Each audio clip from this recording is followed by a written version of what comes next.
நீ மனம் திரும்பு. குடும்பத்துல மனம் திரும்பாவிடில் நம்ம குடும்பத்துல சங்காரங்கள் அதிகமாக வருகிறது. அப்ப நம்ம குடும்பத்தின் நிலைப்பது மேல கர்த்தர் இயேசு கிறிஸ்துவின் ரத்தத்தை பூசப்பட்டிருக்க வேண்டும். அல்லேலூயா. எல்லாம் பார்த்து நம்ம பயப்படணும், அலறணும். ஆண்டவருடைய வார்த்தை குறித்து நம்ம என்ன பண்ணோம்? அவருடைய நாள் வந்து கொண்டிருக்கிறது. மறாவது நாள் ஆண்டவருடைய நாள். அது என்னைக்கு முடியும் நமக்கு தெரியாது. என்னைக்கு முடியும் நமக்கு தெரியாது. ஆனால் ஆண்டவருடைய நாட்களை குறித்து நம்ம பார்க்கும்போது அவருடைய நாட்கள் சமீபித்திருக்கிறது. அவருடைய நாட்கள் என்ன பண்ணிருக்குது? சமீபித்திருக்கிறது. நம்ம யோசித்து பார்க்கலாம் பொருங்கணும் இல்லைங்களா? அதே போல நீங்கள் 30ஆம் அதிகாரம் அதிலே 30 ஏசாயா 30:25 ಏಸಾಯ 30:25 ಬುರುಜುಗಳನ್ನು ಬಿಟ್ಟು ಹೋಗುವ ಮಹಾ ಸಂಹಾರದ ದಿನದಲ್ಲಿ ಪ್ರತಿಯೊಂದು ಉನ್ನತ ಪರ್ವತದಲ್ಲಿಯೂ ಎತ್ತರವಾದ ಗುಡ್ಡದಲ್ಲಿಯೂ ತೊರೆಗಳು ನೀರಿನ ಕಾಲುವೆಗಳು ಹರಿಯುತ್ತಿರುವುದು. பாருங்க, அப்படி என்ன சொல்ல? கோபுரங்கள் விடுகிற மகா சங்காரத்தின் நாளிலே உயரமான சகல மலைகளின் மேலும் உயரமான சகல மேடுகளின் மேலும் ஆறுகளும் வாய்க்கால்களும் உண்டாகும். உண்டாயிச்சா இல்லைங்களா? எங்க அது? கேரளாவில் உண்டாயிச்சா இல்லைங்களா? அது மலை தானே. இப்ப அந்த வசனம், அந்த ஒரு நடக்கைக்கும் இந்த ஒரு வசனத்திற்கும் உறுதிப்படுத்தி கொண்டாங்களா இல்லைங்களா? உறுதியாச்சுங்களா? எங்க போய் உண்டாக்குமா? போய் மலையில போயிட்டு நம்ம வெட்டதுக்கு மேல் போக்கி நான் ஏன் பண்ணுவேன்? ஒரு சேனல்னா ஒரு வாய்க்கால் வெட்ட முடியுமா? முடியாது. ஆண்டவர் சொன்னார் பாருங்க,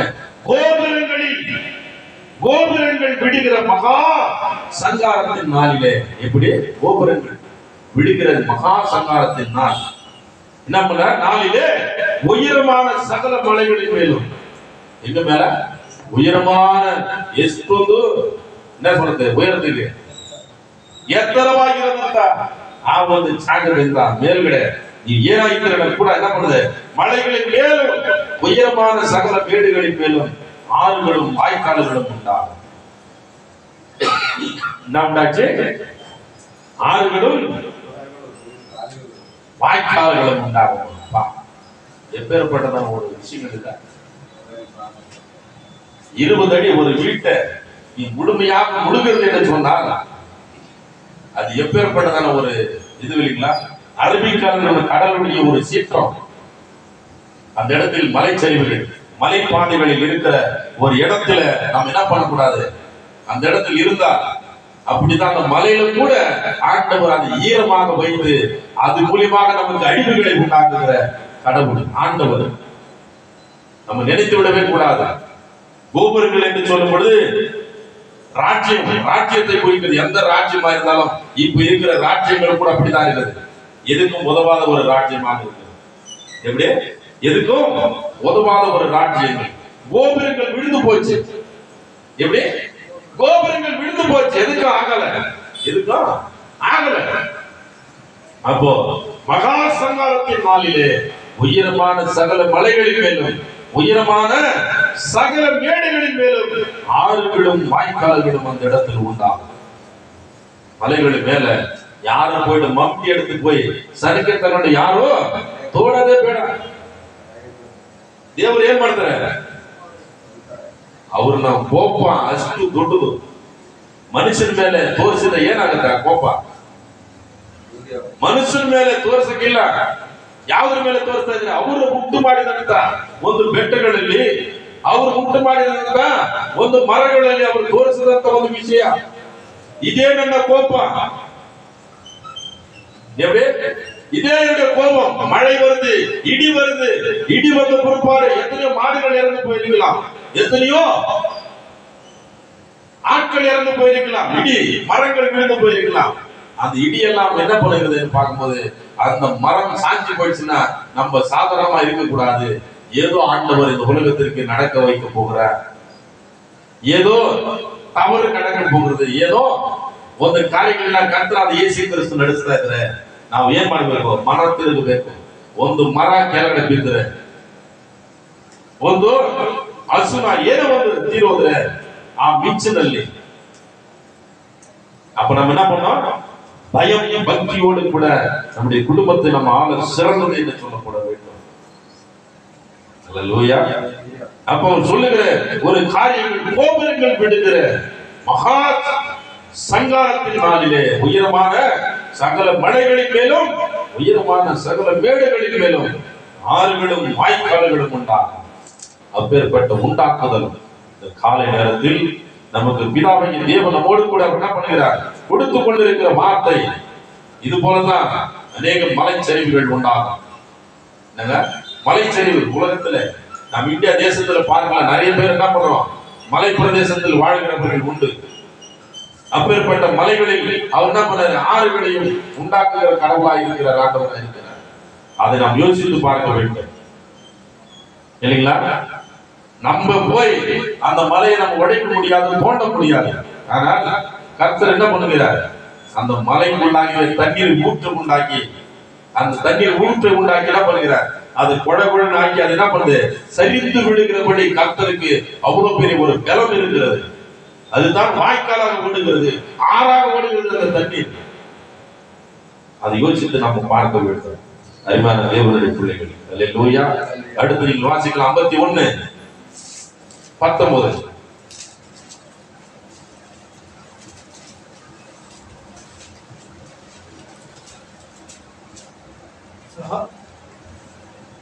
ಸಹತಾಪದಿಂದ ನಿಮಗೆ ಬಡಿದುಕೊಳ್ಳುವವರು ಯಾರಿದ್ದಾರೆ?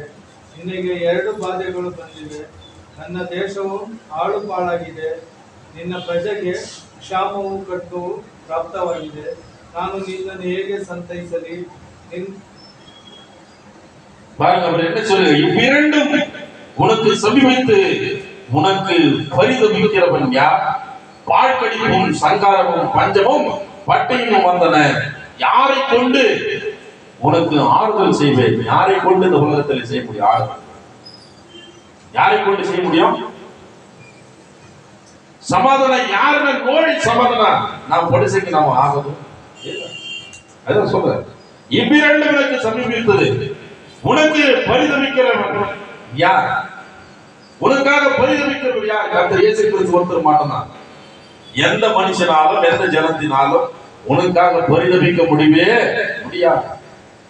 உலகத்தில் இந்த கேரளா தேசத்துல அநேக பேர் மறைந்திருக்கிறார்கள் மண்ணுக்குள்ள.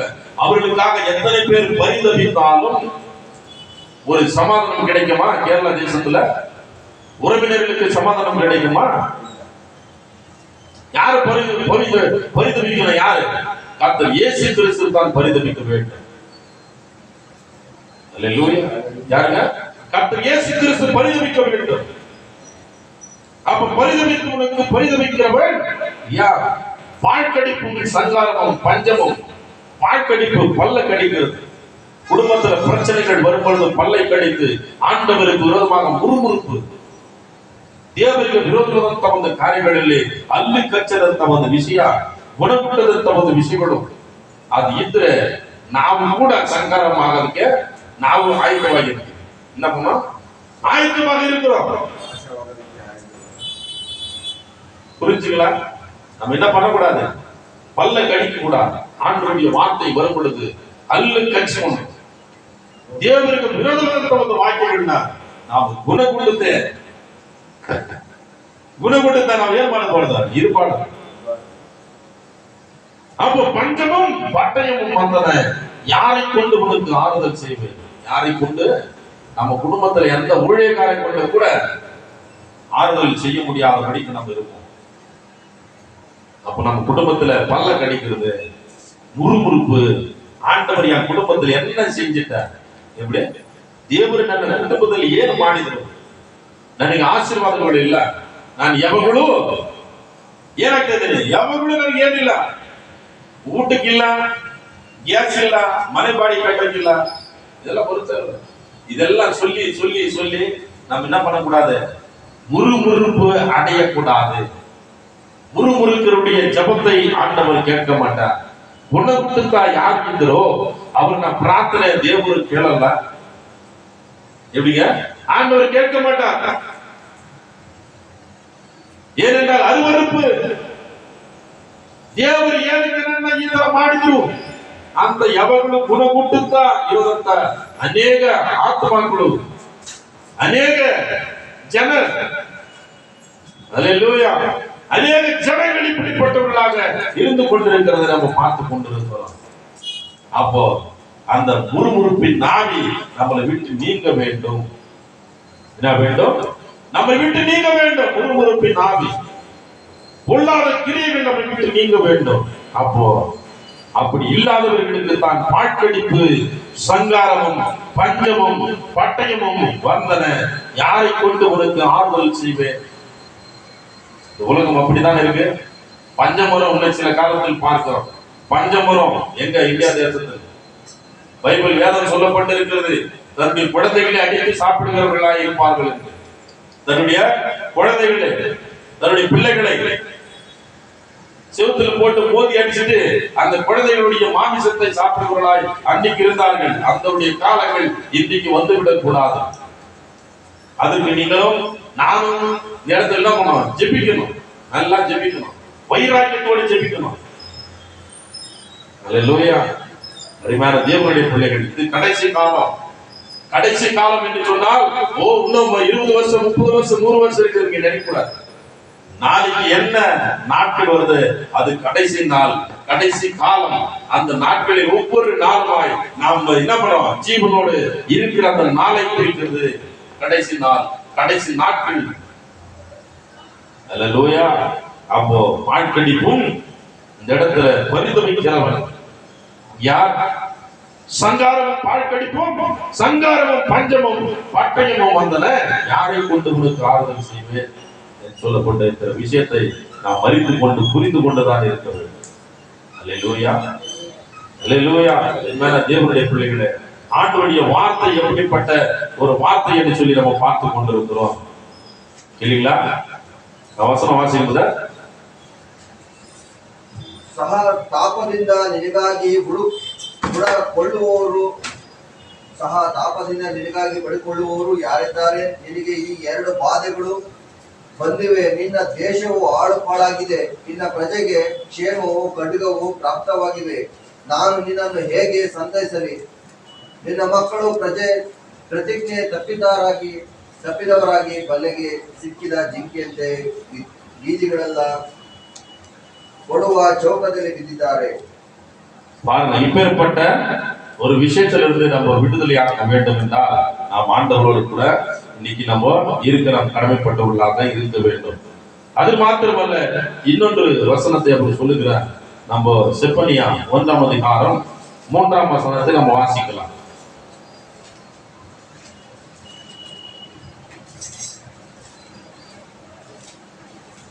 செப்பனியா 1ஆம் அதிகாரம் 3ஆம் வசனத்தை நம்ம வாசிப்போம். ஆபகுக் பக்கத்துல ಆಬಗುಕ್ ಜನ ಪಶುಗಳನ್ನು ಆಕಾಶದ ಪಕ್ಷಿಗಳನ್ನು ಸಮುದ್ರದ ಮೀನುಗಳನ್ನು ನಾಶಪಡಿಸುವನು. ವಿಗ್ರಹಗಳೆಂಬ ವಿಘ್ನಗಳನ್ನು ಅವುಗಳಿಗೆ ಎಡವುವು. ದುಷ್ಟರನ್ನು ಸಂಹರಿಸುವನು. ಭೂಮಿಯ ಮೇಲಿಂದ ನರ ಸಂತಾನವನ್ನು ಕಿತ್ತಾಕುವನು. ಇದು ಯೆಹೋವನ ನುಡಿ. மனுஷரையும் மிருக ஜீவன்களையும் மாறிக்கொள்ளுவேன். யார? மனுஷ மண்டமா சாகுறாங்க. யார் சாகுறது? மிருக ஜீவன்கள்.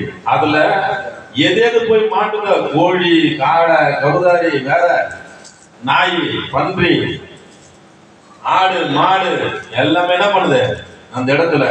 அதோடு கூட நான் அடிக்க போகிறேன். மனுஷர் எந்த இடத்தில் வாழ்ந்து கொண்டிருக்கிறார்களோ அந்த இடத்துல என்ன பண்ணுவேன்? அனைத்துமாய் மனுஷனையும் மிருக ஜீவன்களையும் மாறிக்கொள்ளுவேன். நான் ஆகாயத்து பறவைகளையும் சமுத்திரத்து மச்சங்களையும் இடருக்கு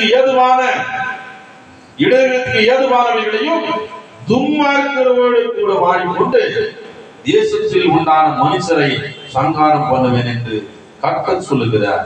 நான் சொல்ற கர்த்தர் சொல்லுகிறார். அப்போ எப்பேற்பட்டதெல்லாம் மாறிக்கொண்டு போவோம். நம்ம தான் நினைக்கிறோம் மனுஷன் பாவம் செய்தனா. மிருக ஜீவன்கள் என்ன செய்யுது? கேள்வி வருமா வராதுங்களா? மனுஷன் பாவம் செய்யறார், மிருக ஜீவன்கள் என்ன செய்கிறது? கேள்வி வருமா வராதுங்களா? அதோடு கூட அவர்களும் இருக்கிறாங்க இல்லைங்களா? அதனால என்ன பண்ணுது? அந்த சாட்சியம் அழிக்கப்பட்டு போகிறது. பறவைகள் கூட சாட்சி நமக்கு சொல்லும், இவன் இந்த தப்பு செய்தான் என்று சொல்லி. பறவைகள், அப்புறம் மிருக ஜீவன்கள், அப்புறம் மலைகள், குன்றுகள், அந்த இடத்துல இருக்கிற அத்தனையும் உங்களுக்காக சாட்சி சொல்லும், நமக்காக. அதனால தான் எல்லாவற்றையும் போட்டு அழித்து விடுவார். அதுதான் ஆண்டவர். சாட்சியே இல்லாத பொண்ணுகள் தான் ஆண்டவர். அப்ப எப்படிப்பட்டதான ஒரு வார்த்தை! மனுஷரையும் மிருக ஜீவன்களையும் மாறிக்கொள்ளுவே, நான் ஆகாயத்து பறவைகளையும் சமுத்திரத்து மச்சங்களையும் இடருக்கு ஏதுவானவைகளையும் துன்மார்க்கரோடு கூட மாறிக்கொண்டு தேசத்தில் உண்டான மனுஷரை சங்காரம் பண்ணுவேன் என்று கர்த்தர் சொல்லுகிறார். மீனை கூட விட்டு வைக்கிறதில்ல ஆண்டவர். என்னங்க மீன், மச்சம், அவர் ஆண்டவர் என்னென்ன உருவாக்கினாரோ எல்லாவற்றையும் மனுஷனுக்கு ஒரே